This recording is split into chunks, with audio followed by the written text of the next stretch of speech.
casal feliz. E o tema da nossa mensagem hoje é a esfera de um casal feliz. Nós vamos tomar como base alguns textos bíblicos e vamos passar para o próximo slide justamente para começar a nossa leitura. Sânia, por favor. Amém. Salmo 128. Bem-aventurado aquele que teme o Senhor e anda nos seus caminhos. Do trabalho de tuas mãos comerás, feliz serás e tudo te irá bem. Tua esposa, no interior de tua casa, será como videira frutífera.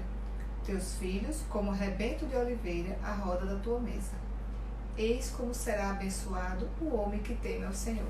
E o outro texto que nós vamos utilizar hoje também, 1 Pedro capítulo 3, versículos 1 e 7. Mulheres, sede vós, igualmente, submissa a vosso próprio marido, para que, se ele ainda não obedece à palavra, seja ganho, sem palavra alguma, por meio do procedimento de sua esposa. Maridos, vós, igualmente, vivei a vida comum do lar, com discernimento e tendo consideração para com a vossa mulher como parte mais frágil. Tratai-a com dignidade, porque sois juntamente herdeiros da mesma graça de vida, para que não se interrompam as vossas orações. Amém. Então eu queria começar fazendo uma pergunta para você. O que define a esfera de um ambiente? O que diz se um ambiente é agradável ou não?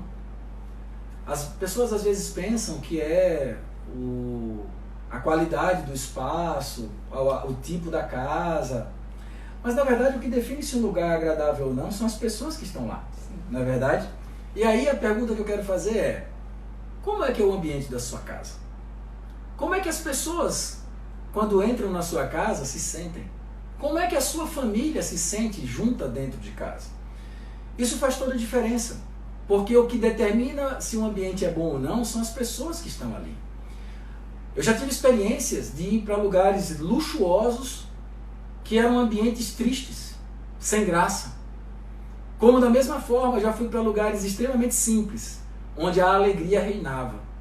E aí, a diferença estava justamente nas pessoas que estavam ali. Então o que vai fazer diferença na nossa casa é que tipo de pessoa nós somos dentro do nosso lar. E aí, é muito importante entender que um dos princípios que o Evangelho nos ensina é que nós não podemos ser uma pessoa em cada lugar. Eu sou uma pessoa na minha casa, junto com a minha família. Eu sou outra pessoa no meu trabalho, junto com os meus amigos. Eu sou outra pessoa quando estou na igreja. É como se eu tivesse que carregar uma máscara para cada lugar, para que eu tivesse uma expressão em cada lugar. Um filho de Deus, ele não tem esse tipo de prática. Um filho de Deus, ele é o que ele é, onde quer que ele esteja. E é por isso que nós precisamos ser essas pessoas que expressam a alegria, a paz, que vem de Deus em tudo que nós fazemos. Nós podemos fazer isso dentro de casa, nós podemos fazer isso no nosso trabalho e nós podemos fazer isso em todos os lugares. Às vezes tem pessoas que são extremamente educadas no trabalho, extremamente cordiais na igreja e mal educadas dentro de suas próprias casas. Conseguem dizer com licença e por favor para todas as pessoas, menos para o seu cônjuge e para os seus filhos. Tem alguma coisa de errado. É por isso que nós precisamos criar um ambiente que seja um ambiente prazeroso. E essa responsabilidade Deus deu para você e para mim. Então, nós precisamos agora entender de forma clara os papéis que Deus determinou para o homem e para a mulher, para que esse ambiente maravilhoso que nós vimos no Salmo 128, ele seja criado dentro da nossa casa. Então, a primeira coisa que Deus fala para o homem é que ele precisa ser alguém que teme ao Senhor e anda nos seus caminhos. Preste atenção nessas duas palavras que estão aí em vermelho. Teme e anda.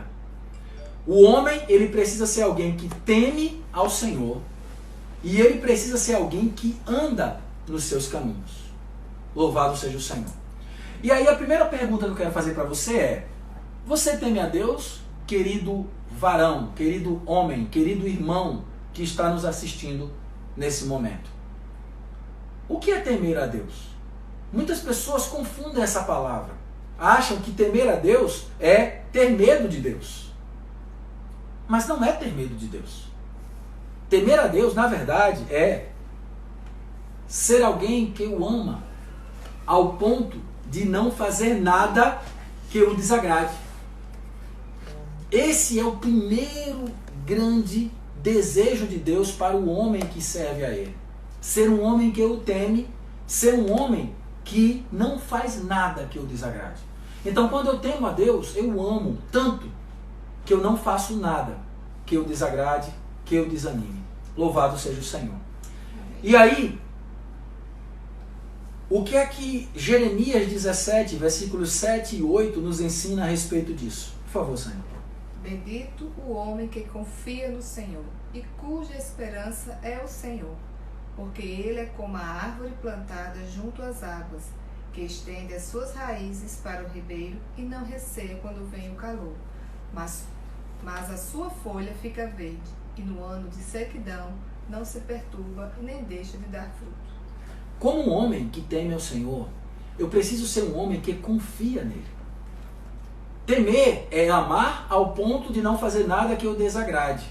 Mas temer também é confiar. E aqui esse texto diz que eu preciso confiar no Senhor e ter o Senhor como a minha esperança.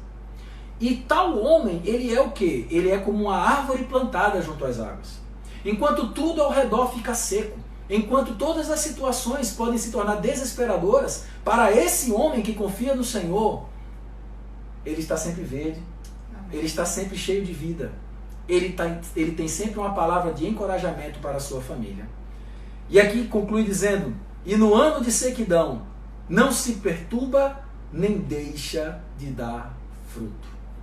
Essa é a vida de um homem que teme ao Senhor. Louvado seja o Senhor. Então, primeiramente, o homem precisa temer ao Senhor, certo? Segundo, o homem precisa andar nos seus caminhos. E o que é andar nos seus caminhos? Bem, Deus, em vários aspectos, ele tem caminhos que são úteis para a nossa vida. Mas aqui nós estamos falando de casamento. Então, no que diz respeito ao casamento, nós queremos aprender os caminhos de Deus no casamento. Então, se nós estamos falando para você, irmão, que é esposo, nós precisamos aprender os caminhos de Deus no casamento. Pois é, Jesus, ele é o noivo. E como noivo, ele é aquele que cuida da sua noiva. E nós precisamos aprender com ele. Esses textos de Efésios, capítulo 5, versículo 25, e os versículos 28 e 29, vão nos mostrar os caminhos de Deus para o varão no casamento. Marido, amem suas mulheres, assim como Cristo amou a igreja e se entregou a si mesmo por ela. E Efésios 5, 28 e 29. Maridos, devem amar as suas mulheres como a seu próprio corpo. Quem ama a sua mulher, ama a si mesmo. Além do mais, ninguém odiou o seu próprio corpo. Antes o alimenta e dele cuida, como também Cristo faz com a igreja. Olha só que coisa tremenda. Aqui está dizendo que os caminhos de Deus para o casamento é que o marido precisa amar a sua mulher como Cristo amou a igreja. Porque Cristo amou a igreja e deu a vida dele por ela. Então, o caminho que eu e você precisamos seguir no casamento é amar a esposa ao ponto de dar a vida por ela. É se entregar por ela. É cuidar dela. E ainda mais, olha só o que fala aqui. Quem ama a sua mulher, ama a si mesmo. Além do mais, ninguém jamais odiou seu próprio corpo. Antes dele alimenta e cuida. Como também Cristo faz com a igreja. Como também o noivo faz com a noiva. Então, o princípio do caminho de Deus no casamento é levar o marido a ser alguém que teme a Deus e que confia nele e ser alguém que anda nos seus caminhos. Como? Amando, cuidando, nutrindo e zelando pela sua esposa. Esse é o caminho de Deus para mim e para você, querido irmão, no nosso casamento. E é por isso que no texto de Pedro que nós lemos no começo, quando fala aos maridos, diz assim, leia aí, Sânia. Marido, vós igualmente vivei a vida comum do lar, com discernimento e tendo consideração para com a vossa mulher como parte mais frágil. Tratai-a com dignidade, porque sois juntamente herdeiros da mesma graça de vida, para que não se interrompam as vossas orações. Olha só que coisa tremenda. Esse texto foi escrito por Pedro há quase 2000 anos atrás. E há quase 2000 anos atrás, quando as pessoas dizem que reinava o machismo, né, onde as mulheres eram discriminadas, o apóstolo Pedro está dizendo que o marido precisa viver a vida comum do lar. Sabe o que é isso? Lavar prato, arrumar a casa, cuidar dos meninos, ajudar a sua esposa nas coisas de casa. Olha só, a Bíblia já nos mostra isso há séculos atrás, mostrando a importância da integração do marido com a mulher dentro de casa e o respeito que o marido tem que ter pela mulher dentro de casa. Isso aqui é um princípio que Deus trouxe para nós e que nós precisamos aprender para quê? Para zelar por ela, para cuidar dela, para amá-la. Essa é a nossa função como maridos. E por que isso? Porque a mulher é a parte mais frágil. Não é que a mulher é fraca. Não é isso que Pedro está dizendo aqui. Pedro está dizendo que ela é mais frágil. A mulher sente as coisas de forma mais forte que o homem. Por isso que o homem precisa zelar por ela.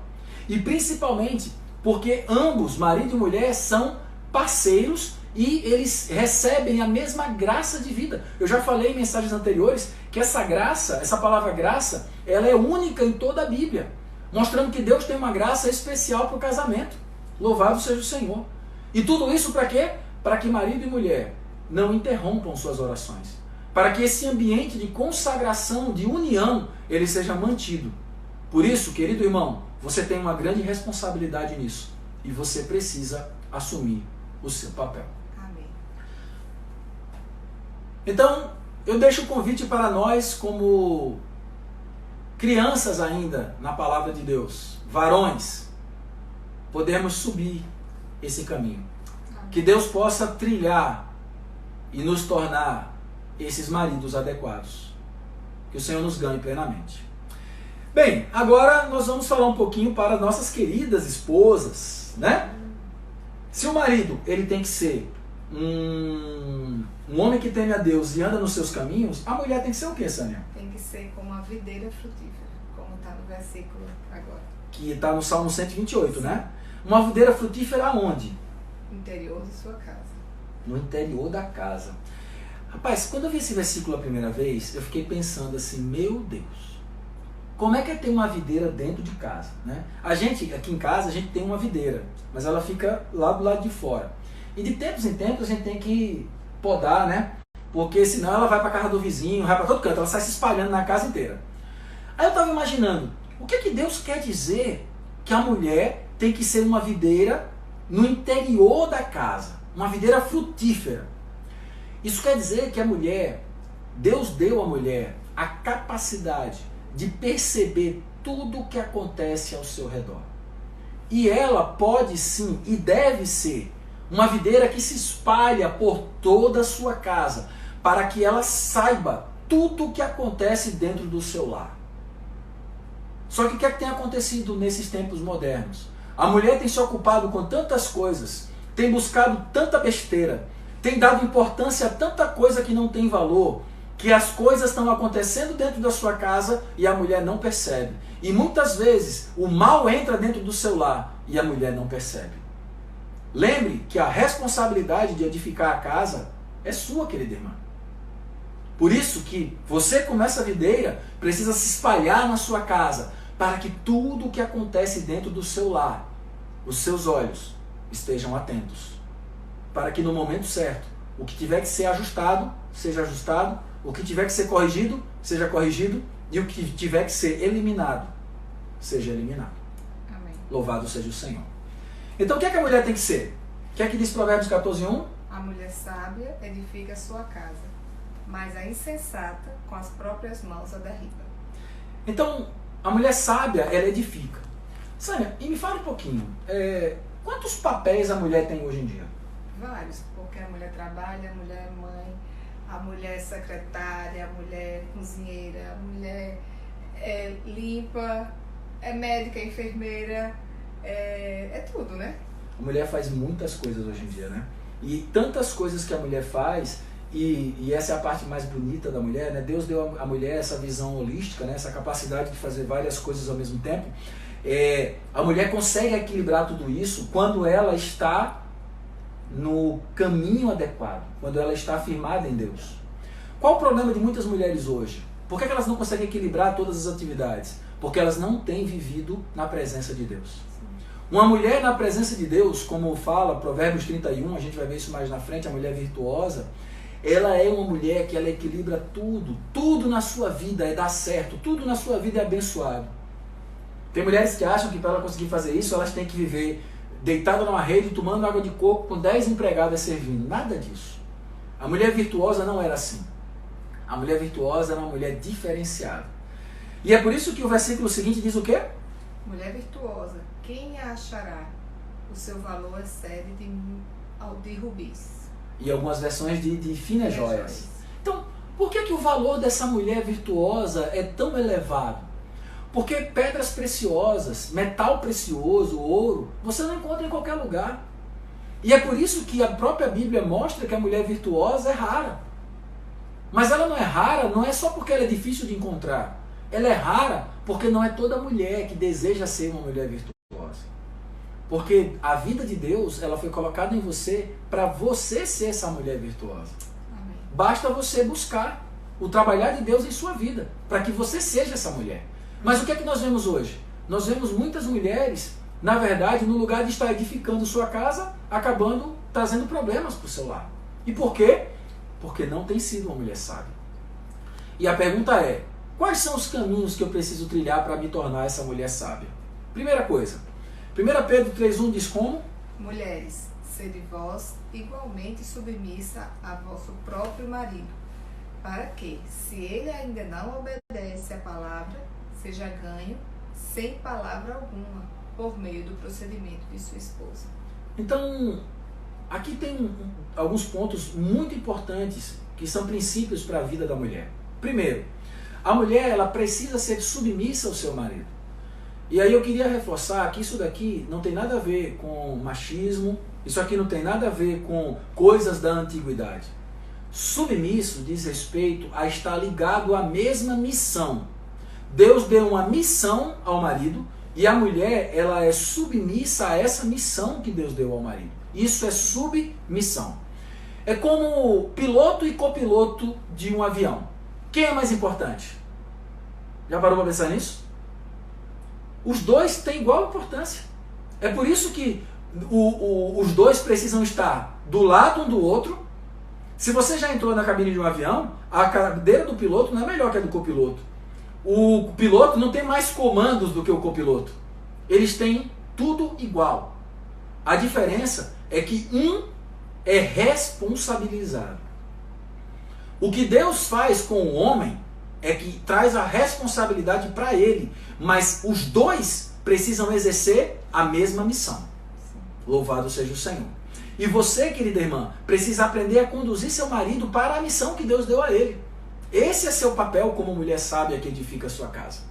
E mais, aqui na continuação do versículo diz, se seu marido ainda não obedece à palavra, e entenda, não é só se ele é incrédulo, ele pode até ser um crente, mas que ainda não obedece à palavra. Um crente que ainda é teimoso. Sabe como é que você vai ganhar ele?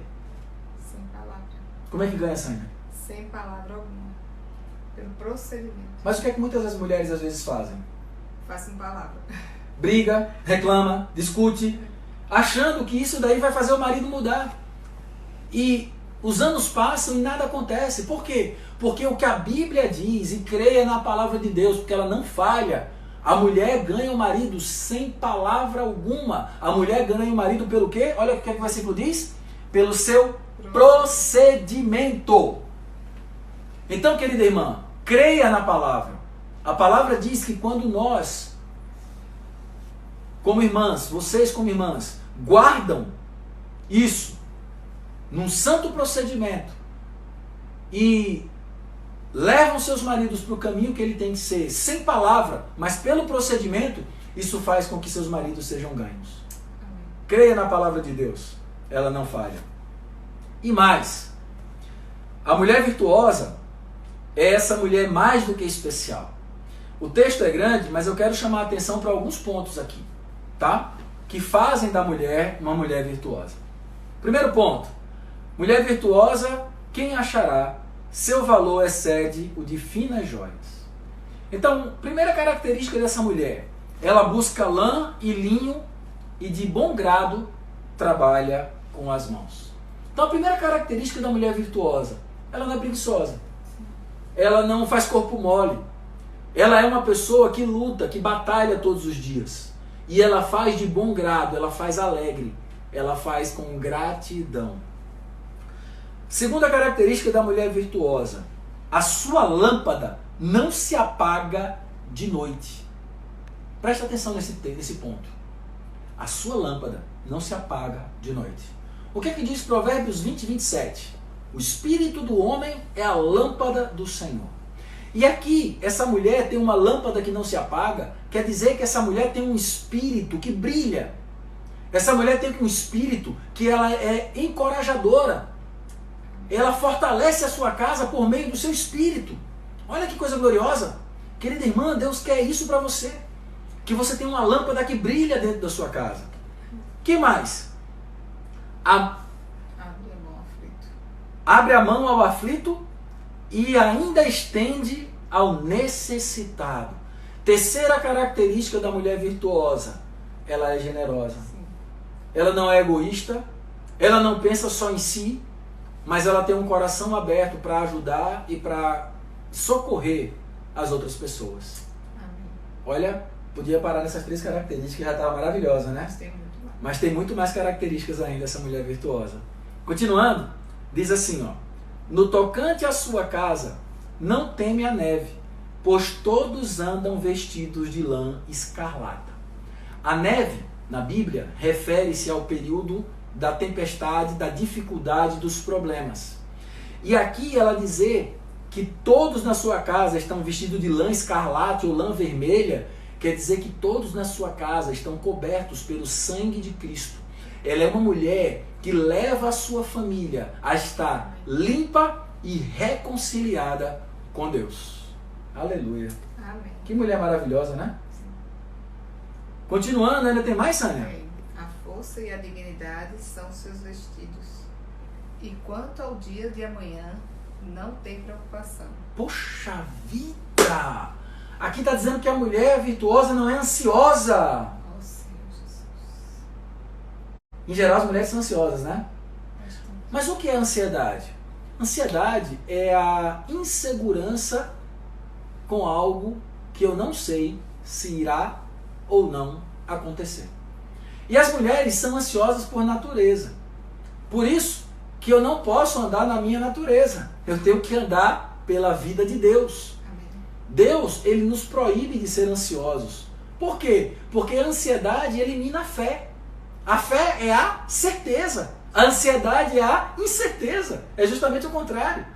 E essa mulher virtuosa, ela, quanto ao dia de amanhã, ela não tem preocupações. Por quê? Porque essa mulher confia em Deus. Porque a sua fortaleza está no Senhor.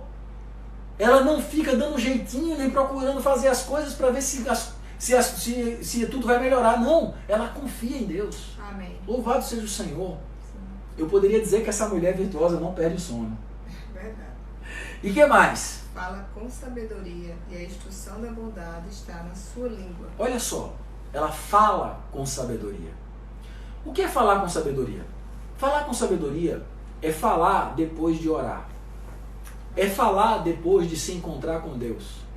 Falar com sabedoria é depender de Deus para abrir a boca. Muitas das coisas que falamos, dos erros que cometemos, eles acontecem porque nós não vamos ao Senhor antes de abrir nossa boca. Eu queria lembrar você que um dos fatores que fizeram com que Moisés não entrasse na boa terra de Canaã foi o fato de ter falado irrefletidamente. Quando ele falou para o povo de Israel que Deus não mandou ele falar, isso tirou o direito dele entrar na boa terra de Canaã. Isso é muito sério. Se nós queremos ser pessoas sábias, nós precisamos aprender a, antes de abrir nossa boca, nos encontrar com Deus. Amém. Louvado seja o Senhor.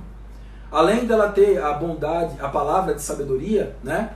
Que mais? Atende ao bom andamento de sua casa e não come o pão da preguiça. Ou seja, ela coordena a sua casa.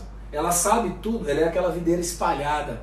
Ela sabe tudo o que acontece na sua casa. ela sabe dar ordem às pessoas, aos filhos, ela sabe ajudar o marido, ela sabe pedir ajuda ao marido, ela sabe fazer todas as coisas para que a sua casa ande bem.